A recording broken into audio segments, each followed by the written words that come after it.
Those of you who got an invite, welcome to Nerd Prom. No matter where in the world you are, we're all Nerds International. With the hyphen.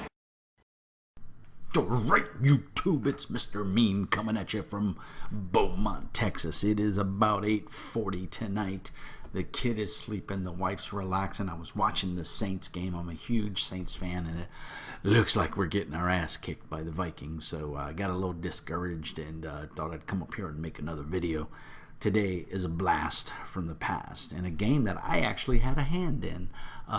What game am I talking about? What video RPG du jour is Mr. Mean babbling about? That's right. Buffy the Vampire Slayer? Buffy the Vampire Slayer. Yes, this was an RPG put out in, I believe, 2001, 2002 by Eden Studios. I've done a lot of demo work for Eden Studios and George over the years, and Alex. I don't even know if Alex is still with the company or not. I did run into George at ChupacabraCon. He was super awesome as always. He was showing off his new Pax Maximus, or something. It's like kitty board / RPG game. I really don't know anything about it. It looked pretty cool from what little bit I saw, but it appears that George had a good time at ChupacabraCon, which I'm always excited about. Hopefully he'll be back next year. This version looks different because this is the Uber Collector's Edition. Yeah. You can see in the show notes there, you'll see the image of the regular core rulebook revised, which this is basically the same book. It's just got the Uber leather cover and a nice silky bookmark in it. For the grognards out there that remember Buffy the Vampire Slayer, Eden Studios had got several different licenses. Of course, their big license has always been All Flesh Must Be Eaten, but they've done Buffy, they've done it's basically Planet of the Apes, but they couldn't call it Planet of the Apes due to, I believe, copyright infringement or whatever, whoever owns the IP for that. So it's Terra Primate. And that was really cool. When I actually have playtest credits in that one and in All Flesh Must Be Eaten, my group playtested a lot of those rules. They were fantastic. We had a lot of fun with that game back in the day. Buffy uses the Unis system, which all of Eden's games use. Conspiracy X is also their big game. I've done a video review of Conspiracy X. Go back in the vault there and check it. It's pretty good. The Uni system is a pretty simple system. It's a stat and a skill and a 1d10. You add that together, and that's your, you get above a 9, you succeed, or an 11. God, I don't remember. It's been so long. But it's a super easy system, and what was cool is the Buffy system made it even simpler, and they did a lot of cool things. This is a full color book. If you can find this, I don't even know what the retail is on this. It's got a slight little ding, and that's my fault. I dropped it. But otherwise, it is in pristine condition. It's one of my favorite books in my collection because I was a huge Buffy fan back in the day. It was one of the shows that I watched, pretty religious. And the nice thing about this, as always, one of my big pet peeves in any role-playing game or any fiction-type book that has art is consistent art. But because they got the license, Unisystem got the license to do this game, they have a ton of art from the actual TV show, which makes it super duper cool. As let me get a good piece of art there. There's a good one right there. There's some of the cast, and this was back in, I think, 2002. Yeah, in 20th Century Fox, they got permission to make the game, and it's awesome. So it's 246 pages, full color. There is some black and white art in here, not a whole lot. A lot of it is obviously images used from the TV show because, hey, let's face it, if you've got the license, why not go nuts? And they did. There's complete rules on how to make a character. There is a plethora of pre-gens.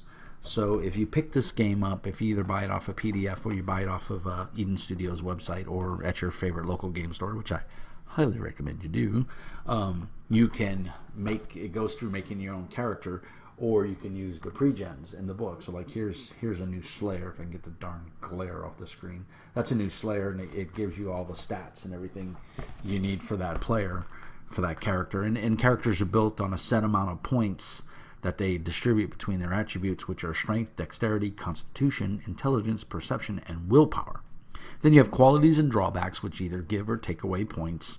And then you have your skills. And then this game broke it down with maneuvers and the base damage of the maneuvers. So they didn't do a whole lot of die rolling after. If you hit, you could just take the base damage and you could roll with it. You had the option of still rolling for damage if you wanted to. And in later Eden Studio games, they adopted that rule for some of their games. Some of the later supplements for All Flesh Must Be Eaten, they gave you the base damage of the weapon, but you could still, they give you the dice if you wanted to roll them.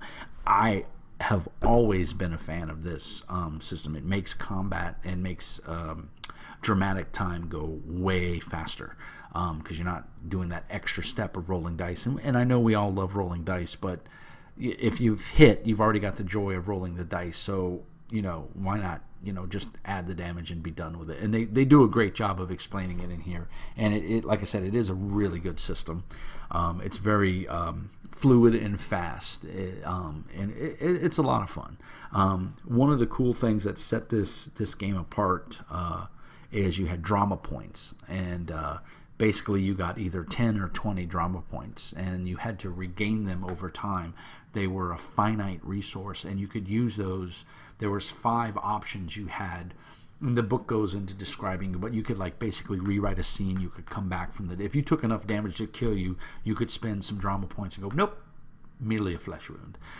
You could come up with talents and advantages, qualities that you didn't necessarily have, but you could get for that one scene. So it was kind of like a hero point in Mutants and Masterminds. It's kind of the same concept, fate points in Warhammer. You could do a lot of cool things with them, and you could rewrite the story. You could re-roll some dice. There was abilities that you could do. So you get a ton of pre-generated characters. One of the things I really liked is, of course, in a game like this, Buffy the Vampire Slayer is obviously the mega hero. Anybody other than that just pales in comparison. So this game took very appropriate steps to say, hey, just because you're not the vampire hunter, or you're not the martial artist or the monster slayer that they introduced in later series of the TV show and in the book, you're still important. White hats, which is what you're barely one step above a mook. But you need white hats, and Scooby-Doo had everybody else in the group, but everybody knows Scooby-Doo was the hero. And so this kind of goes the same way. So the white hats are the rest of that crew. They're the supporting cast that helps get things done. So you still build your character, but you choose, obviously you can't have everybody. You can't have 4 slayers. I mean, you could, and the rules address it, but for the most part, it's recommended one person plays the slayer, maybe 2, and then everybody else plays the supporting cast, whatever they may be. But because it is a role-playing game, and everybody wants that, that limelight and wants to be very proficient in the things they do, they introduced some things that were from the TV show that weren't always in every episode, because let's face it, it was about Buffy. But you have the former initiative agent, and it's a special forces trooper. He's a pretty badass guy. And you've got your demon hunters, which aren't on the level of Buffy, but they're pretty darn close. Martial artist, a watcher. Every hunter needed a watcher to give her wisdom and information. The psychic, and to put this in perspective, the Vampire Slayer has 100 hit points. A starting, let's see here. Yeah, a new Slayer starts with 72 hit points, and the Watcher only has 34. So, more than double. The Psychic has 25, because, again, they're not the main hero. They're a supporting cast. You have this Scooby-Doo gang member which is basically, Xander, or the football player. He's got 57 because, well, he's more physical, but he doesn't have squat for skills. He's all about strength, and everything else is pretty low. So the game does a really good job. I like how they did like the monsters or the NPCs. You get a little stat card with a little blurb, and they have blanks of these in the back of the book. And if I remember correctly, you can download these. Yeah, there's the blank. You can download these from Eden's website, and/or probably Drive Through RPG, because I know they do carry the game. I did see it up there.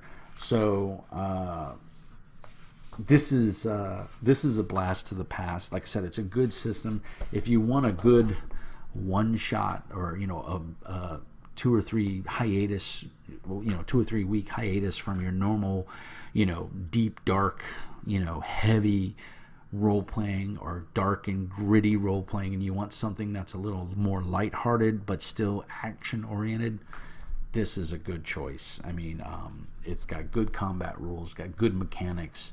The mechanics are fast. And you get stuck in right away. You grab one of those pre-generated characters. They're pretty self-explanatory. They tell you everything you need to know about that character. You can look in the quality section. Those are pretty simple and laid out. There's even in the index back here, or the appendix, there's the Buffy lingo, the Buffyverse speak, and it gives you all the cool, the cool terms, and what all the cool kids are saying. The Anne Rice routine, the "I'm not evil, I'm just misunderstood" shtick some vampires use to fool their prey, can also apply to Angel's overt angst. So they give you all kinds of stuff. Dust, also dusted or dusting. To kill a vampire, when a vampire dies, it goes poof and turns to dust.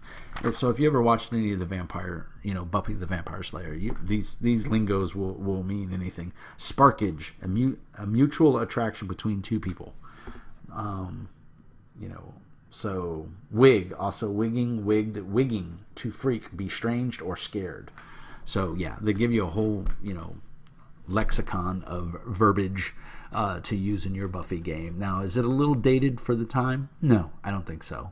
Remember, what's old is new, as the old saying goes. And, kids are wearing bell bottoms now, and they're paying $80, $90 for bell bottoms that, we wore and we threw away. And now these kids are paying 3 times what they cost just to be cool.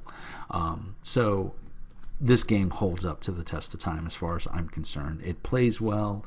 It's timeless. You could even put on an episode of Buffy, one of the early episodes where she's learning about her powers and everything, or even the very first episode. The pilot had a different actress. It wasn't the same one that was in the TV series, but you could even put that on, and your players could watch, and then you could go play Buffy. You'd be totally zoinked for it, and it would be a fun time had by all. So that's just my quick review. I wanted to. My Saints are losing. I'm having a bummer night. I'm about to go to bed. But I wanted to just drop a quick video. And again, I did I opened up the vault, grabbed a box, opened it up, and this is what jumped out at me. So this is what got the quick review. So as always, give it a like and a thumbs up. Hit the bell to be dinged when I dong, and you'll get notified when I post a new video. And I hope you guys enjoyed it. Hopefully it gives you a little insight to Buffy by George Valicos and crew over at Eden Studios. George, I hope I said your name wrong. If I didn't, I'm sorry. I'm from Brooklyn. I don't speak English. So there you go. Forget about it. All right, guys. As always, peace and hair grease. And remember, be nice.